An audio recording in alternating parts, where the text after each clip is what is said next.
بسم اللہ الرحمن الرحیم۔ السلام علیکم عزیز طلباء و طالبات، امید ہے آپ سب خیریت سے ہوں۔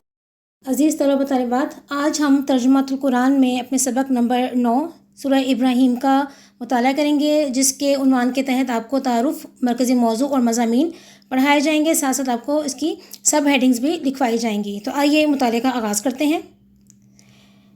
اس میں پہلی ہیڈنگ جو تعارف کے ضمن میں ہم بنائیں گے وہ ہے سورت نمبر۔ سورہ ابراہیم قرآن مجید کی 14ویں سورت ہے۔ اس کے بعد اگلی ہیڈنگ بنے گی پارہ نمبر۔ اس میں ہم لکھیں گے یہ قرآن مجید کے 13ویں پارے میں ہے۔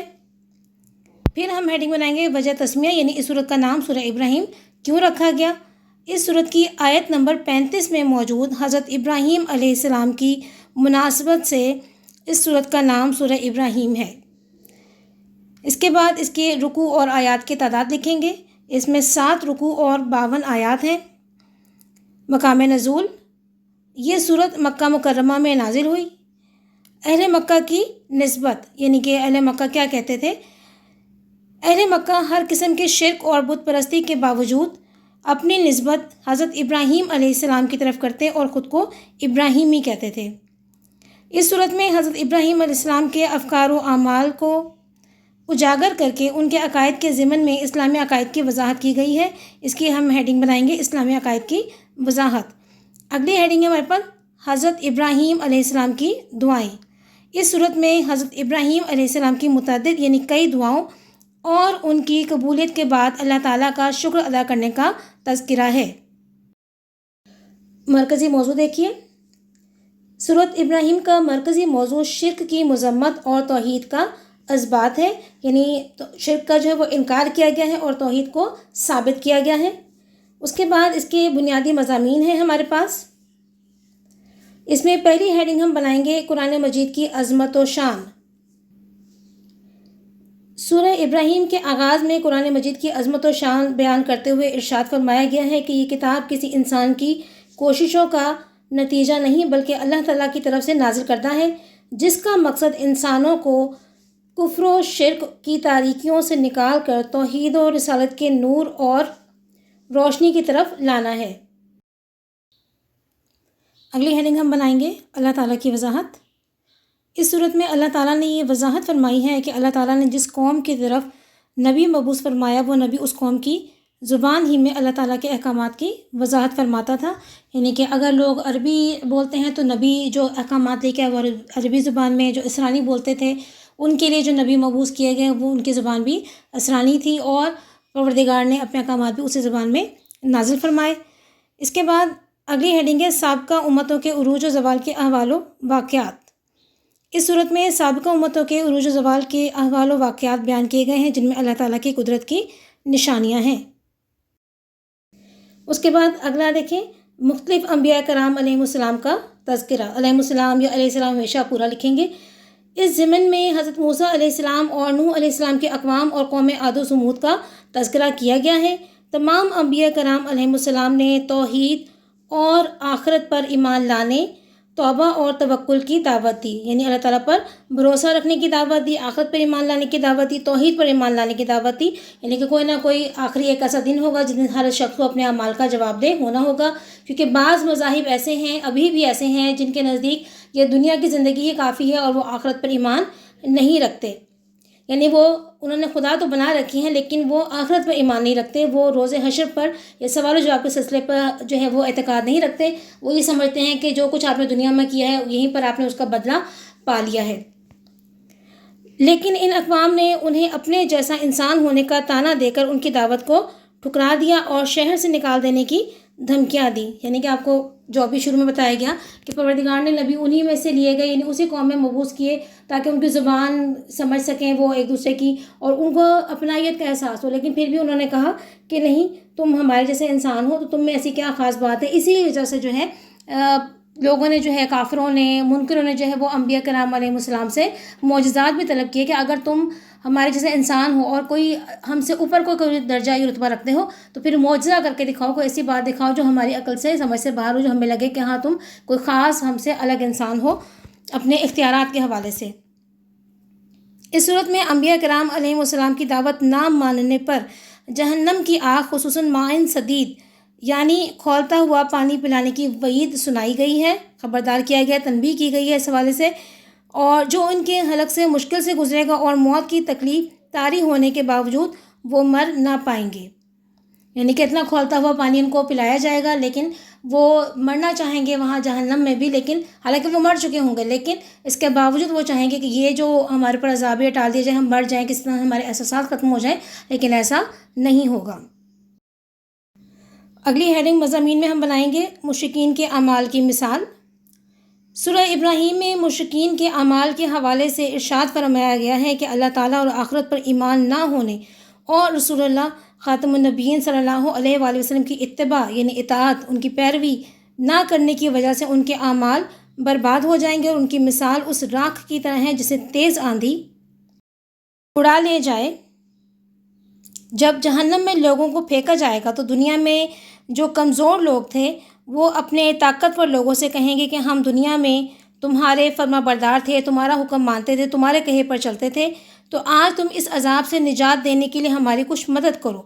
مگر وہ جواب دیں گے کہ آج ہم سب اس عذاب میں شریک ہیں، کوئی کسی کی مدد نہیں کر سکتا، یعنی کہ آپ جس کو مانتے ہیں، جس کی تقلید و پیروی میں ہیں، آخرت میں جب آپ ان سے مدد مانگیں گے اور اگر وہ اس قابل نہ ہوئے کہ وہ وہاں پہ آپ کی شفاعت کر سکیں، پروردگار کے حضور آپ کی سفارش کر سکیں، تو وہ کہیں گے کہ ہم بھی اسی عذاب میں مبتلا ہیں جس میں تم مبتلا ہو، اور ظاہر سی بات ہے یہ وہی لوگ ہیں جو اسلام کی راہ سے منکر ہیں، جو کافر ہیں، اور جو مرتد لوگ ہیں، جو پروردگار عالم کی توحید اور رسول اکرم خاتم النبیین صلی اللہ علیہ وسلم کی نبوت پر ایمان نہیں رکھتے، تو ان کے پیروکار جو ہیں ان کے ساتھ یہ جو ہے رویہ بڑھتا جائے گا، وہ خود ہی جو ہے ان کو جو اون نہیں کریں گے کہ ہم تمہاری مدد کیا کریں جبکہ ہم خود بھی اسی عذاب میں گرفتار ہیں۔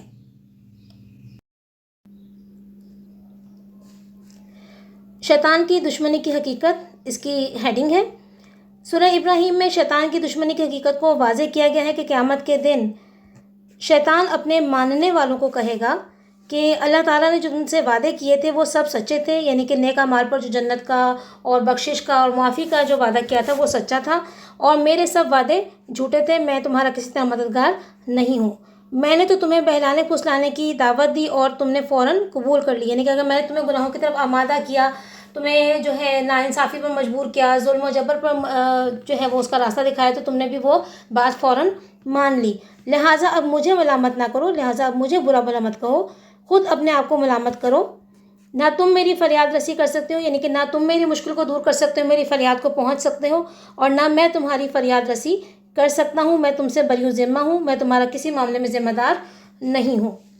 اس کے بعد اگلی ہیڈنگ دیکھیے، ایمان اور کفر کی مثالیں۔ سورہ ابراہیم میں ایمان اور کفر کو دو مثالوں سے واضح کیا گیا ہے۔ کلمہ طیبہ یعنی توحید اور رسالت کے اقرار کی مثال اچھے درخت سے دی گئی ہے جو ہر وقت پھل دیتا ہے، پھلتا پھولتا ہے، اور کلمہ خبیثہ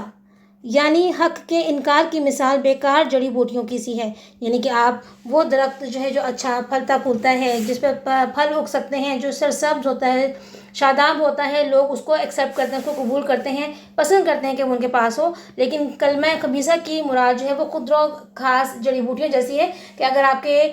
کسی گارڈن میں بھی اگر آپ دیکھیں گے، اگر جو پھلدار درخت ہیں آپ اس کو نہیں کاٹیں گے، آپ اس کو نہیں ہٹائیں گے، لیکن اگر کوئی بیکار جو ہے جڑی بوٹیاں گھاس پھوس ہو گئے تو لازمی طور پر وہ آپ کی آنکھوں کو بھلی معلوم نہیں ہوگی اور آپ اس سے چھٹکارا حاصل کرنے کے لیے اسے کاٹ پھینکیں گے، تو یہی حساب جو ہے وہ کلمہ طیبہ اور کلمہ خبیثہ کا ہے، یعنی توحید و رسالت کی گواہی کے مبارک درخت کے ارد گرد کلمہ حق کے منکرین کو زائد جڑی بوٹیوں کی طرح اکھاڑ پھینکا جائے گا۔ اس کے بعد اگلی ہیڈنگ ہم بنائیں گے قول ثابت سے مراد۔ سورہ ابراہیم میں اہل ایمان کو قول ثابت کے ساتھ ثابت قدم رہنے کا تذکرہ کیا گیا ہے۔ قول ثابت سے مراد کلمہ طیبہ ہے، جیسے رسول اللہ خاتم النبیین صلی اللہ علیہ وآلہ وسلم نے ارشاد فرمایا کہ مسلمان سے جب قبر میں سوال ہوگا تو وہ گواہی دے گا کہ اللہ کے سوا کوئی معبود نہیں اور یہ کہ محمد اللہ کے رسول ہیں۔ اللہ تعالیٰ کے ارشاد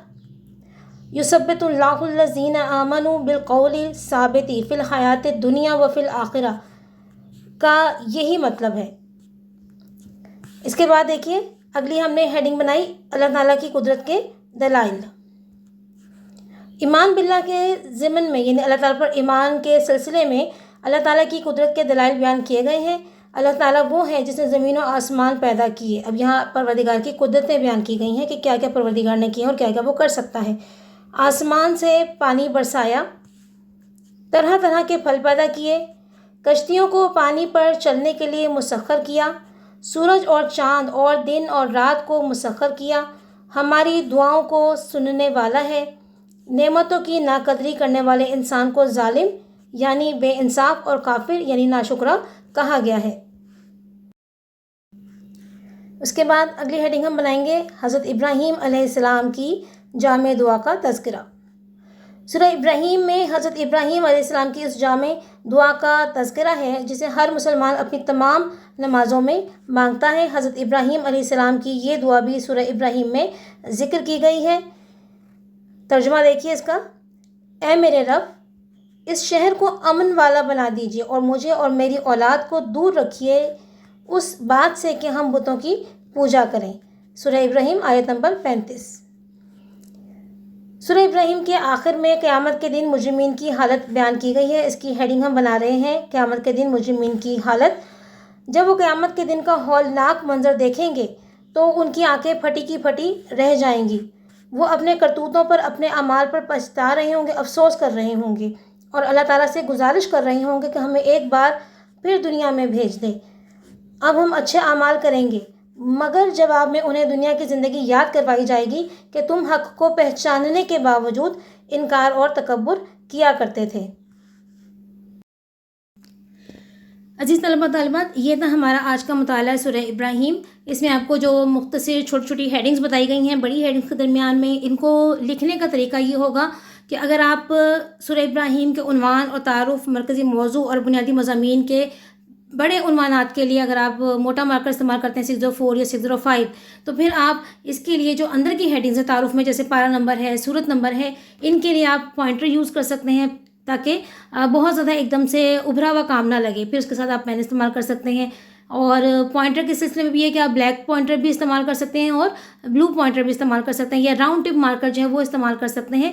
تو یہ آپ کے پاس آج کا کام تھا سورہ ابراہیم کا۔ یہ دونوں صفحات آپ نے اچھی طرح سے اس لیے یاد کرنے ہیں، مکمل صفحات، کہ انہی میں سے بعض اوقات بورڈ میں جو ہے وہ MCQs بن جاتے ہیں، بعض اوقات وہ اسی میں سے ایک لائن نکال کر اس کا شارٹ کوسچن بنا لیتے ہیں، آپ سے وہ سوال پوچھ سکتے ہیں کسی بھی نوعیت کا۔ تو مشق کے علاوہ بھی یہ پورا سبق جو ہے آپ کو اس لیے یاد ہونا چاہیے کہ بورڈ میں طریقہ کار یہ ہے کہ وہ اب انڈرسٹینڈنگ والے سوال بھی جو ہے وہ کتاب میں سے، کہ جب سبق پڑھ لیا ہے بچے نے، اس کو سمجھ لیا ہے، تو پھر طلباء و طالبات پر یہ لازم ہوتا ہے کہ وہ اس میں سے بننے والا کوئی بھی سوال جو ہے وہ اچھے طریقے سے حل کر سکیں۔ اگلے سبق تک کے لیے اجازت دیجیے۔ اللہ حافظ۔